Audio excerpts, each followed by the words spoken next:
नमस्ते दोस्तों, मैं श्री ज्योति आज की बात में आप सबका स्वागत करती हूँ। आइए आज की बात कर लेते हैं। आज बड़ा ही शुभ दिन है, पवित्र दिन है, शनिवार का दिन है।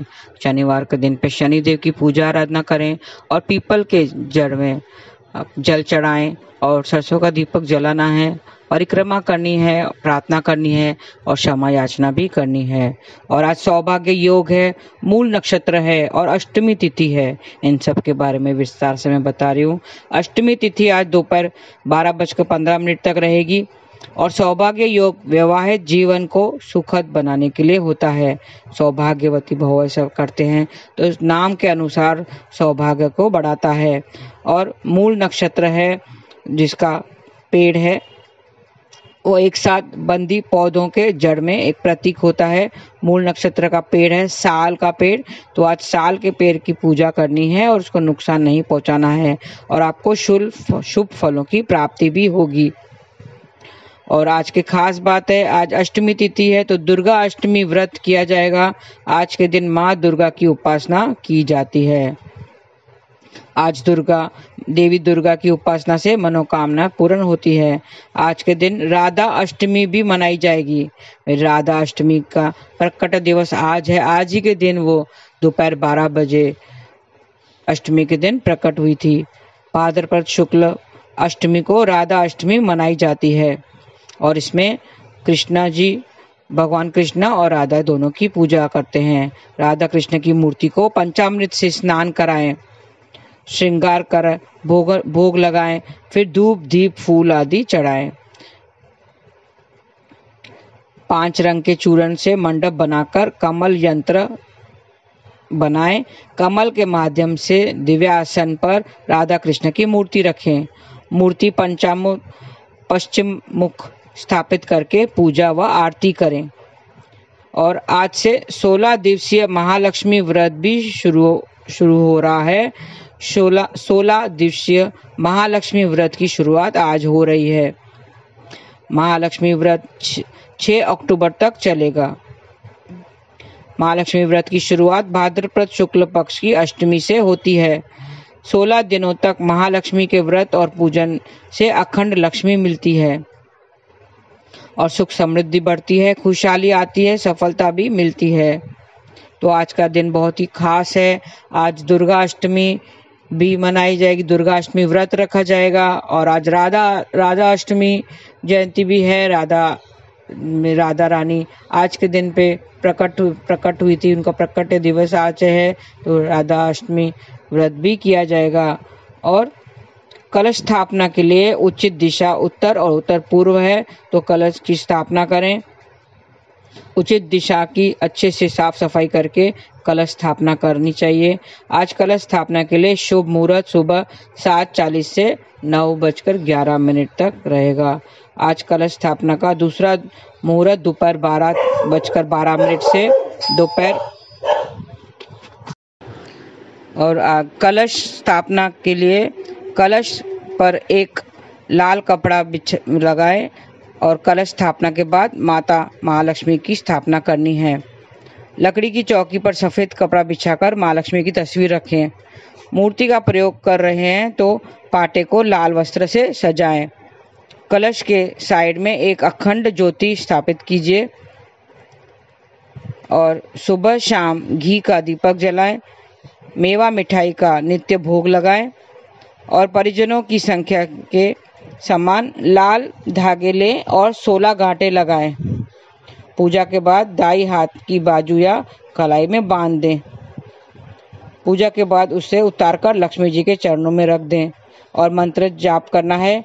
ओम श्रीं ह्रीं श्रीं कमले कमलालय प्रसिद्ध प्रसिद्ध श्रीं ह्रीं श्रीं महालक्ष्मी नमः। ये महालक्ष्मी जी का मंत्र है जो आपको जाप करना है। इस मंत्र का जाप 16 दिनों के दौरान करना है और आप केवल श्रीं ह्रीं श्रीं मंत्र का जाप भी कर सकते हैं। वैसे तो उसका बीज मंत्र है श्रीं, वो भी कर सकते हैं। महालक्ष्मी के जप के बाद स्फटिक की माला की सर्वोत्तम कहा गया है। जाप करने के लिए स्फटिक की माला लेनी चाहिए और मंत्र जाप करना चाहिए। इस मंत्र का पुराचन 1 लाख जप है। 1 लाख न कर सके तो संकल्प किया हुआ उतना करें, संकल्प करें और उसके बाद करें। 16 दिनों तक मंत्र का एक माला जाप भी कर सकते हैं। जप का 10% हवन करें, हवन का 10% तर्पण और तर्पण का 10% मार्जन और 10% ब्राह्मणों को भोजन कराएं। ये विधि है, आप अपने हिसाब से कर सकते हैं।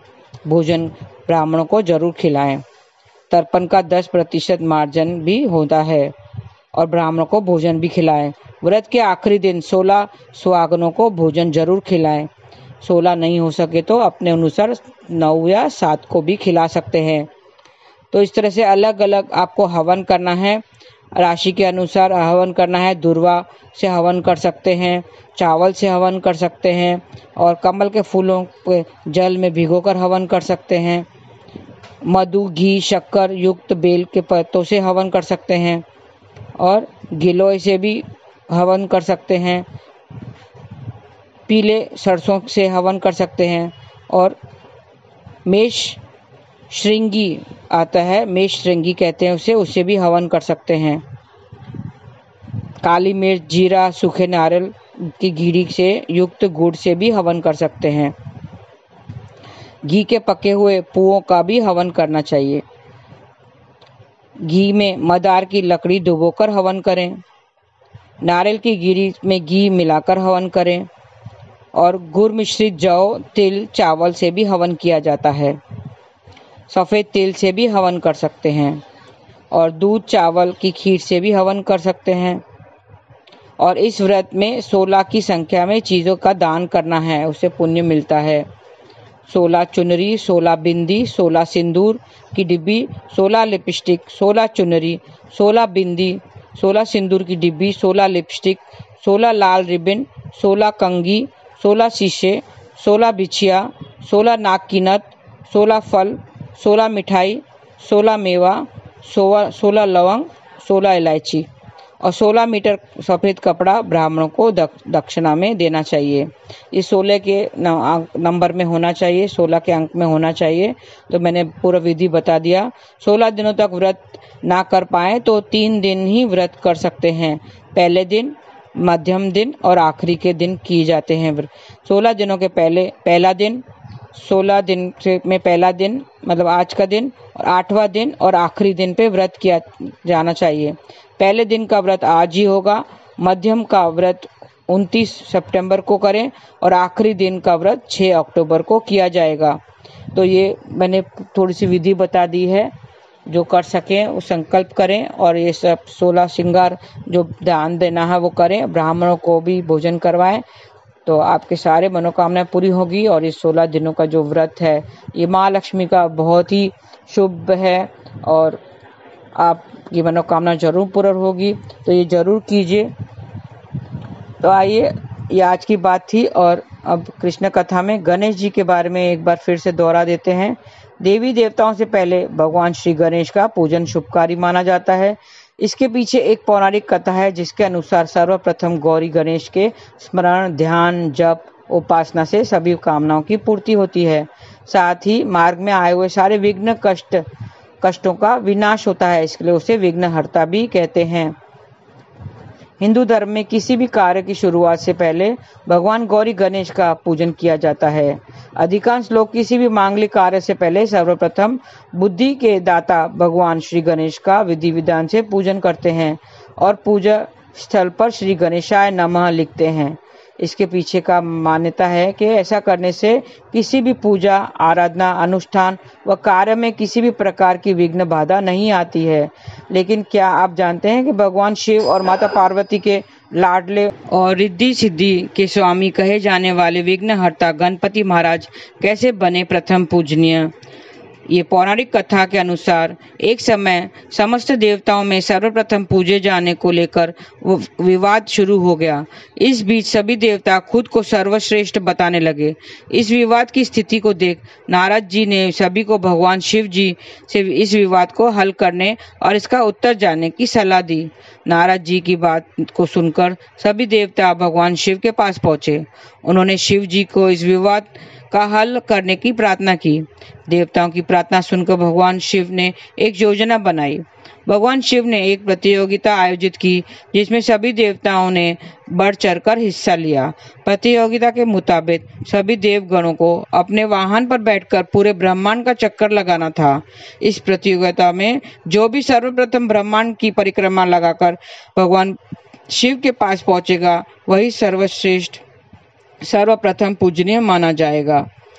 सभी देवतागण तत्काल अपने वाहनों पर सवार हुए और ब्रह्मांड की परिक्रमा करने निकल पड़े। इस प्रतियोगिता में भगवान श्री गणेश ने भी भाग लिया था, लेकिन वे ब्रह्मांड का चक्कर लगाने नहीं निकले, बल्कि उन्होंने अपने माता पिता भगवान शिव और माता पार्वती की 7 परिक्रमा लगाई और उसके सम्मुख हाथ जोड़कर स्मरण किया।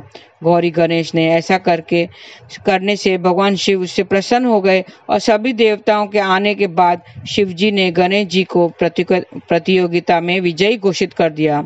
इससे अचंभित होकर सभी देवताओं ने भगवान शिव से ऐसा करने के पीछे उसकी वजह पूछी, जिस पर भगवान शिव ने कहा, पूरे ब्रह्मांड व समस्त लोक में सर्वोच्च स्थान माता पिता को दिया गया है, जो देवगणों व सृष्टि में सबसे उच्च माने गए हैं। शिव जी की इस बात को सुनकर सभी देवगण सहमत हो गए, जिसके बाद से भगवान श्री गणेश को सर्वप्रथम पूजनीय माना जाने लगा। तब से आज तक प्रत्येक शुभ कार्य और उत्सव से पूर्व गणेश वंदना को शुभकारी माना जाता है। मान्यता है कि भगवान गणेश जी का पूजन सभी कष्टों को दूर कर खुशहाली लाता है, और जो भी एक घर में प्रतिमा रखकर स्थापित कर उसकी अच्छे से विधि विधान से पूजा आराधना करते हैं, ढोल नगारों के साथ उन्हें लाते हैं और फिर ढोल नगारों के साथ वापस विसर्जित किया जाता है। तो ऐसा करने से सारी मुसीबतें, सारे कष्ट, सारे जो विघ्न हैं वो सब हट जाते हैं और सभी को अपना मनोवांछित सब फल मिल जाता है। तो आप भी कीजिए और अच्छे से पूजा आराधना कीजिए। आप घर में ना रख सकें तो जहाँ पे रखे हुए हैं, जहाँ जिस घरों में रखे हुए हैं उनके साथ उनके पास जाइए, उनकी पूजा आराधना करें और देवताओं को प्रसन्न करने के लिए वहाँ पे प्रसाद चढ़ाकर उनसे आशीर्वाद ले आइए। तो आपकी सारी मनोकामना पूर्ण होगी। और आपको पता है महामंत्र का जाप तो करना ही है, हरे कृष्ण कृष्ण कृष्ण हरे हरे, हरे राम राम राम हरे हरे। आज के लिए बस इतना ही। आज का दिन शुभ रहे। हरे कृष्ण।